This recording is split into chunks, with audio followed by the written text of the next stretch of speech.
们用的是什么设备啊？你们都用什么呀？我们都用刚毕业的大学生，他们3000块钱一个月，可好用了。啊，爹，我好像挖通了。谁呀？谁把我地铁2号线挖通了？对面的，能听见我说话吗？啊，爹，我们好像挖到活动了。你傻呀？这是有同行啊。不是，你们这是什么情况啊？我们也是搞土木的。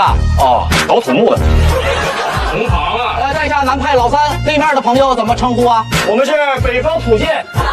黑派的兄弟，我们也是混口饭吃。那都是混口饭吃，你不能抢我们饭呢。你们有项目合同吗？这种项目还有合同？现在北派的盗墓已经这么正规了。我们没有合同啊，我们都是先干活，干完活再分钱的。挖地铁这么大的项目，他们都敢自己垫资？你们什么资质啊？哼，我吴老三打了30年的头，还是头一回别人验我的资质。儿子，把鲁王墓陶的那个玉玺给他们看看。接着，这假造的公章。怪不得不用签合同，缸都自己盖了。哎，队长，咱们工程款还没批，咱该起报了吧？这个挖掘机、盾钩机，还有我种植的黄焖鸡。我看你想坐飞机去广西看中医，有你这么报销的吗？那既然这样，这宝贝你们就留下，当个见面礼。爹，你不是说这个玉玺当压岁钱给我的吗？老板，你不是说前几个工资这个月发我吗？等你长大了都给你。年终奖一起发给你。谢谢老爸，谢谢老板。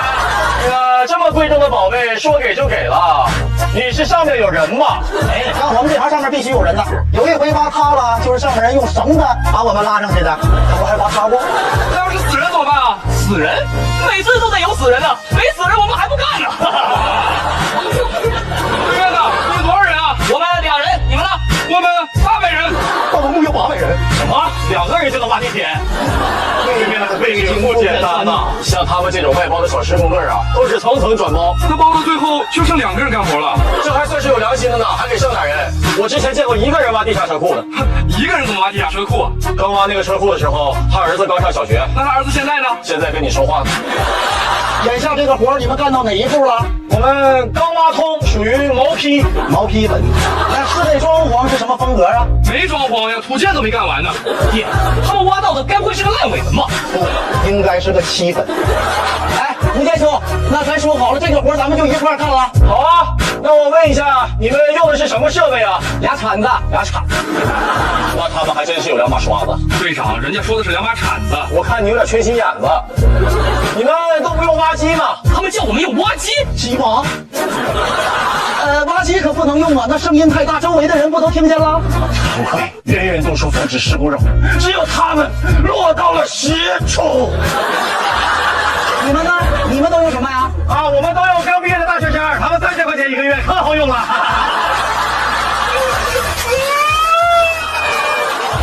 那在下再多句嘴啊，这里边的宝贝值多少钱呀？18个亿。哎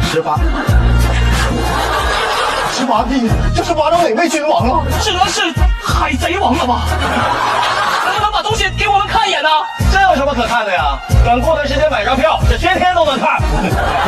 爹，他们要把海贼王捐到博物馆，我们就跟着你们干了。那咱们面谈吧。哎呀，我来吧。走。哎呀，吴先生，你好。胶皮鞋、白手套、工装裤、安全帽、洛阳铲摸金符、风水盘、小蜡烛。拿吧，这个装备，说是盗墓的都，他们就是盗墓的。儿子，俺这回碰上机关了。什么机关？喂，公安机关吗？